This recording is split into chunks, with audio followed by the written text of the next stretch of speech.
Hello everyone, आज की इस वीडियो में हम लोग पढ़ने जा रहे हैं 10वीं कक्षा के साइंस का ऐसा इम्पोर्टेंट वीवीआई 70 क्वेश्चन जो कि आपके मैट्रिक के बोर्ड परीक्षा में 100% पूछे जा सकते हैं। यदि आप भी 10वीं के छात्र या फिर छात्राएं हैं और आप भी सर मैट्रिक का एग्जाम देने जा रहे हैं तो वीडियो को शुरू से लेकर अंत तक जरूर देखिएगा। तो चलिए फ्रेंड्स, बिना समय गवाए पहला क्वेश्चन का सोल्यूशन देख लेते हैं। हे दोस्तों, जैसा कि आप सभी मोबाइल स्क्रीन पे पहला सवाल क्वेश्चन नंबर 1 को देख पा रहे हैं। पहला सवाल कहता है आधुनिक आवर्त नियम क्या है। आसान भाषा में इसका आंसर लेके आइएगा कि आधुनिक आवर्त नियम का प्रतिपादन हेनरी मोसले महोदय ने किया था। इस नियम के अनुसार तत्वों के भौतिक एवं रासायनिक गुण उनके परमाणु संख्या की आवर्त फलन होते हैं। ये दोस्तों याद रखिएगा, आधुनिक आवर्त सारणी में आवर्तों की संख्या 7 तो वहीं पे वर्गों की संख्या 18 होती है। अब इसी क्वेश्चन से बहुत सारे ऑब्जेक्टिव सवाल आपके मैट्रिक के बोर्ड परीक्षा में पूछे जाते हैं कि आधुनिक आवर्त नियम का प्रतिपादन किसने किया था, यानी आधुनिक आवर्त नियम किसने दिया था, तो हेनरी मोसले ने दिया था। आधुनिक आवर्त सारणी में आवर्तों की संख्या कितनी होती है, तो 7 होती है, तो वहीं पे वर्गों की संख्या 18 होती है। उसके बाद में अगला सवाल जानिए कि हाइड्रोकार्बन क्या है, ये कितने प्रकार के होते हैं। तो दोस्तों हाइड्रोकार्बन के मतलब ही होता है कि हाइड्रोजन और कार्बन से बने यौगिक को हाइड्रोकार्बन कहा जाता है। और ये दोस्तों 2 प्रकार के होते हैं, एक होते हैं संतृप्त हाइड्रोकार्बन तो दूसरा होते हैं असंतृप्त हाइड्रोकार्बन। बहुत सिंपल था, हाइड्रोकार्बन क्या है, तो हाइड्रोजन और कार्बन के मेल से जो यौगिक बनता है उसे ही हाइड्रोकार्बन कहा जाता है। ये 2 प्रकार के होते हैं, संतृप्त हाइड्रोकार्बन तो दूसरा असंतृप्त हाइड्रोकार्बन। अगला सवाल देखिए, समजातीय श्रेणी क्या है, इनके उदाहरण दीजिए। है दोस्तों, समजातीय श्रेणी किसे कहते हैं, तो कार्बन यौगिकों की ऐसी श्रेणी जिसके सभी सदस्यों में एक ही अभिक्रियाशील समूह रहता है उसे ही समजातीय श्रेणी कहते हैं। एक बार फिर से सुनिए, कार्बन यौगिकों की वह श्रेणी जिसके सभी सदस्यों में एक ही अभिक्रियाशील समूह रहता है उसे ही हम लोग समजातीय श्रेणी कहते हैं। एग्जाम्पल के तौर पे जानिए, देखिए अल्कोहल के सभी सदस्यों में एक ही अभिक्रियाशील समूह OH रहता है। जैसे एथिल अल्कोहल को देख लीजिए C2H5 होता है। प्रोपिल अल्कोहल को देख लीजिए C3H7 होता है। यहाँ पे आप गौर करेंगे तो देखिए यहाँ पे एक ही अभिक्रियाशील समूह दोनों में OH लगा हुआ है। उसके बाद में अगला सवाल कहता है अम्ल का जलीय विलयन विद्युत का चालन क्यों करता है। दोस्तों क्या कारण है कि अम्ल का जो जलीय विलयन होता है वो विद्युत का चालन करता है, तो बहुत ही सिंपल इसका जवाब होगा कि अम्ल जल में घुलकर हाइड्रोजन आयनों में टूट जाता है। यानी अम्ल को जैसे ही जल के विलयन में डालते हैं तो हाइड्रोजन के आयनों में टूट जाता है, जिसके कारण अम्ल का जलीय विलयन विद्युत का सुचालक हो जाता है। यही कारण है कि अम्ल का जलीय विलयन विद्युत का चालन करता है। उसके बाद में अगला सवाल देखिए कि मेंडलीफ के आवर्त सारणी के 200 को लिखें। आप सभी को मालूम होगा कि मेंडलीफ ने भी एक बहुत ही मजेदार आवर्त सारणी के प्रतिपादन किए थे, लेकिन उनके आवर्त सारणी में बहुत सारे ऐसे विसंगतियाँ रह गई थी, गलतियाँ रह गई थी। उन्हीं के दोषों को, उन्हीं की गलतियों को इस क्वेश्चन के माध्यम से बताना होगा।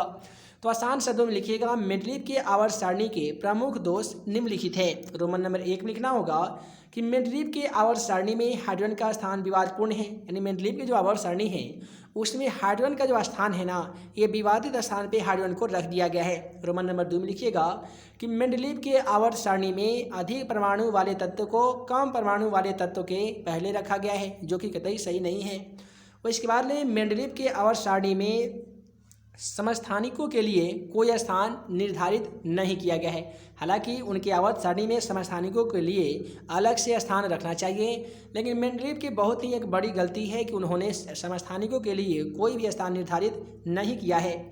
मेंडलीफ की आवर्त सारणी में समान तत्वों को अलग अलग वर्गों में रखा गया है, जबकि होना तो ऐसा चाहिए था कि मेंडलीफ की आवर्त जो सारणी बनाया था उसमें समान समान तत्वों को एक एक साथ रखना चाहिए। मेंडलीफ के आवर्त सारणी में 8वें वर्ग में 3 तत्वों को एक साथ रखा गया है, जो कि कतई सही नहीं है। अगला सवाल देखिए, विकृत गंधिता होता क्या है। तो दोस्तों वसा एवं तेल से निर्मित पदार्थ में उपचयन क्रिया के द्वारा अरुचिक गंध एवं स्वाद उत्पन्न होना विकृत गंधिता कहलाता है। आसान शब्द में समझिए तो जितने भी ऐसे खाने वाला सामान जो वसा एवं तेल से बना होता है उसमें जैसे उपचयन क्रिया होती है ना, तो उसमें अरुचिक गंध एवं स्वाद उत्पन्न हो जाता है, यानी वो नष्ट हो जाता है, खाने लायक नहीं रह पाता है। ऐसे खाद्य पदार्थ को विकृत गंधिता कहा जाता है। दोस्तों याद रखिएगा, खाद्य पदार्थों को विकृत गंधिता से बचाने के लिए खाद्य पदार्थों को रेफ्रिजरेटर BHA या BHI का प्रयोग किया जाता है। अगला सवाल है ऊष्मा शोषी अभिक्रिया क्या है। मैट्रिक एग्जाम पेपर में ऐसा सवाल 2 नंबर में पूछा गया था कि ऊष्मा शोषी अभिक्रिया होता क्या है। आसान शब्दों में से लिखिएगा कि वैसी रासायनिक अभिक्रिया जिसमें अभिक्रिया के समय ऊष्मा का अवशोषण होता है उसे ऊष्मा शोषी अभिक्रिया कहते हैं। फिर से सुनिए, वैसी रासायनिक अभिक्रिया जिसमें अभिक्रिया के समय ऊष्मा का अवशोषण होता है उससे ही ऊष्मा शोषी अभिक्रिया कहा जाता है। उसके बाद में अगला सवाल कहता है अभिक्रियाशील समूह होता क्या है। तो दोस्तों याद रखिएगा कि किसी भी कार्बनिक यौगिकों में उपस्थित वह समूह जिस पर उस यौगिक के रासायनिक गुण निर्भर रहा करते हैं उसे ही अभिक्रियाशील समूह कहते हैं।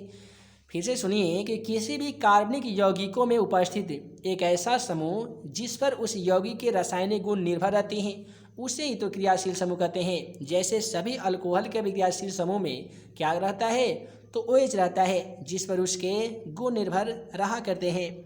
अगला सवाल है क्वेटो प्रोटोकॉल क्या है। ये न्यू क्वेश्चन आपको जरूर लग रहा होगा, हालांकि मैट्रिक के एग्जाम पेपर में ये सवाल ऑलरेडी पूछा जा चुका है और आपके भी मैट्रिक एग्जाम में पूछा जा सकता है।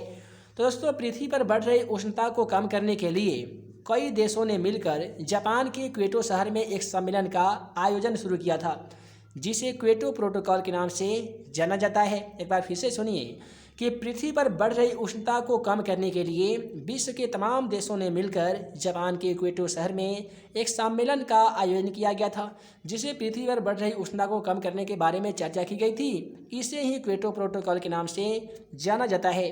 अगला सवाल के माध्यम से हम लोग जानेंगे कि अम्ल, क्षार और लवण होता क्या है। तो दोस्तों अम्ल के बारे में जानिए। अम्ल वह पदार्थ है जिसका जलीय विलयन नीले लिटमस पत्र को लाल कर देता है तथा स्वाद में खट्टा होता है और धातु से अभिक्रिया करके हाइड्रोजन आयन देता है। याद कैसे रखना है, देखिए दोस्तों अम्ल एक ऐसा पदार्थ है ना जिसका जलीय विलयन स्वाद में खट्टा होता है। इसमें यदि नीला लिटमस पत्र डाल दिया जाए तो लाल करके बाहर निकालता है और ये धातु से अभिक्रिया करके हाइड्रोजन आयन देने लगता है, यानी H पर प्लस देता है। एग्जाम्पल के तौर पे यहाँ पे देखिए H2SO4 जिसे हम सभी सल्फ्यूरिक अम्ल के नाम से जानते हैं। उसके बाद में HCl यानी हाइड्रोक्लोरिक अम्ल, ये सभी के सभी अम्ल के उदाहरण हैं। उसके बाद में आइए जान लेते हैं कि आखिर क्षार होता क्या है। तो दोस्तों क्षार एक ऐसा पदार्थ है जो लाल लिटमस पत्र को नीला कर देता है, जिसका जलीय विलयन स्वाद में कड़वा अर्थात तीखा होता है और धातु से अभिक्रिया करके हाइड्रोक्साइड आयन देता है। यहाँ तक पिछले वाले क्वेश्चन के माध्यम से आपने जाना कि क्षार एक ऐसा पदार्थ है जो नीले लिटमस पत्र को लाल करने का काम कौन करता है, तो अम्ल करता है, और लाल को नीला करने का जो काम है वो क्षार करता है। अम्ल का जलीय विलयन स्वाद में खट्टा होता है जबकि क्षार का जलीय विलयन स्वाद में तीखा अर्थात कड़वा होता है। अम्ल जल से अभिक्रिया करता है तो हाइड्रोजन आयन देता है, लेकिन अंतर क्षार में यह है कि यह जल से अभिक्रिया करता है तो हाइड्रोक्साइड आयन देता है। एग्जाम्पल के तौर पे यहाँ पे NaCl को देखिए, तो NaCl जो है ना इसे हम लोग सोडियम क्लोराइड कहते हैं, यह एक क्षार है। KOH को देख लीजिए, पोटेशियम हाइड्रोक्साइड, ये भी क्षार है। NaOH इसे हम लोग कहते हैं सोडियम हाइड्रोक्साइड, ये भी आपका क्षार है। MgOH मैग्नीशियम हाइड्रोक्साइड, ये भी आपका क्षार है। देखिए क्षार पहचानने का आसान तरीका है, किसी भी तौतीय यौगिक के साथ में यदि OH लगा हो तो समझ लीजिए कि ज़्यादातर इसका 99% उम्मीद रहता है कि यह क्षार होना चाहिए। अब आइए जानते हैं कि लवण होता क्या है। तो दोस्तों लवण वैसे रासायनिक यौगिक हैं जो किसी अम्ल के हाइड्रोजन के विस्थापित करने से बनता है। जैसे NaCl को देख लीजिए, NaCl को हम लोग सोडियम क्लोराइड कहते हैं जो साधारण नमक का एक अनुसूत्र होता है। KCl यानी पोटेशियम क्लोराइड, CaSO4 यानी कैल्शियम सल्फेट, ये सभी के सभी लवण हैं।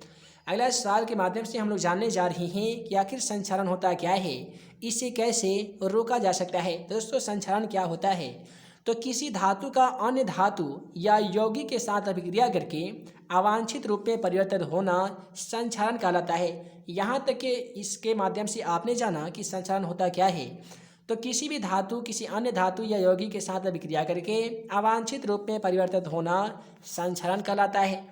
दोस्तों यहाँ पे संक्षारण के कई प्रकार होते हैं, जैसे लोहे में जंग लगना, सिल्वर सल्फाइड का परत बनना, तांबे पर हरे रंग का परत बनना।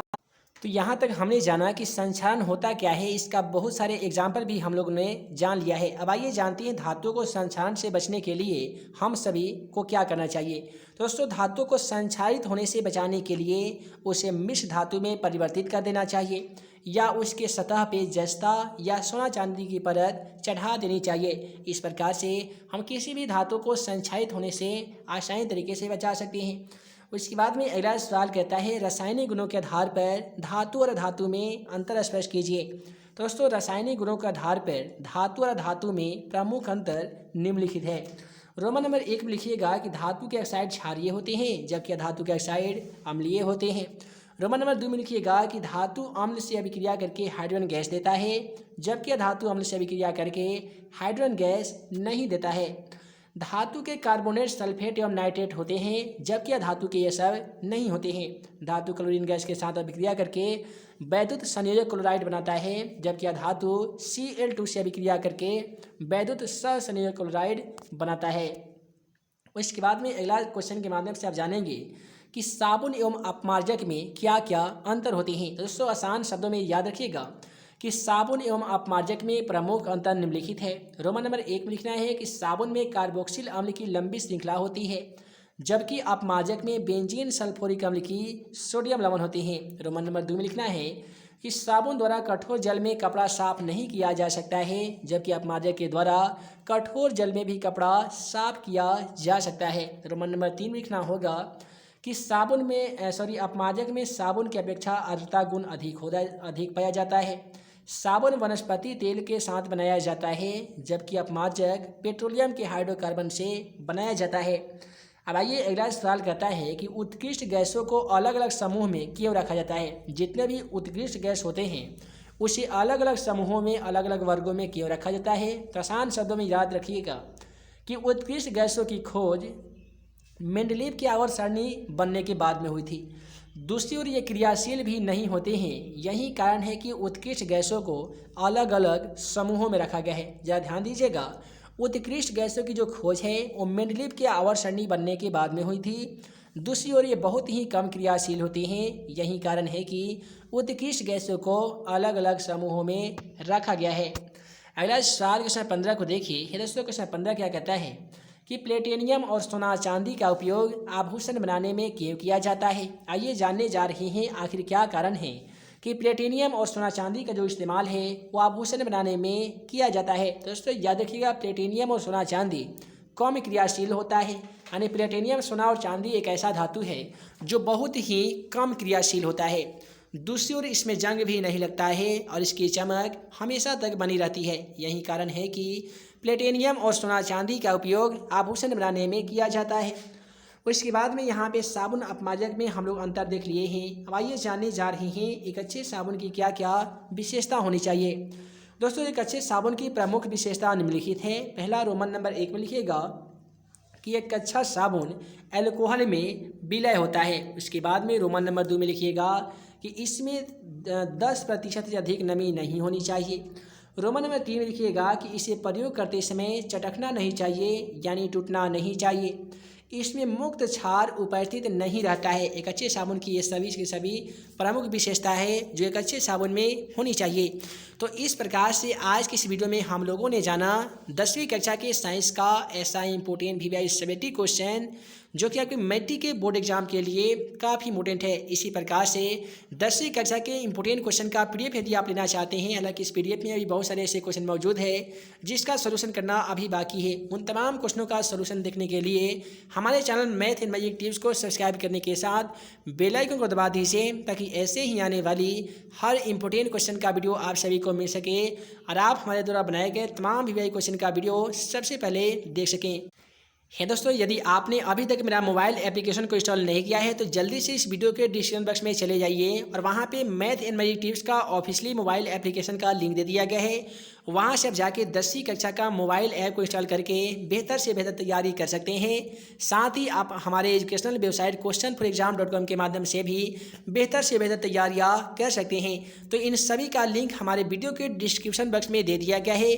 तो जल्दी जाइए, नीचे दिए गए लिंक को क्लिक कीजिए और आप हमारे द्वारा बनाए गए तमाम इंपॉर्टेंट क्वेश्चन का PDF आसानी तरीके से डाउनलोड कर लीजिए। तो हे दोस्तों, मैं मुकीम अंसारी जल्द मिलूंगा अगले वीडियो में नए VVI क्वेश्चन के साथ। तब तक के लिए आप सभी छात्र छात्राओं को वीडियो देखने के लिए बहुत बहुत धन्यवाद।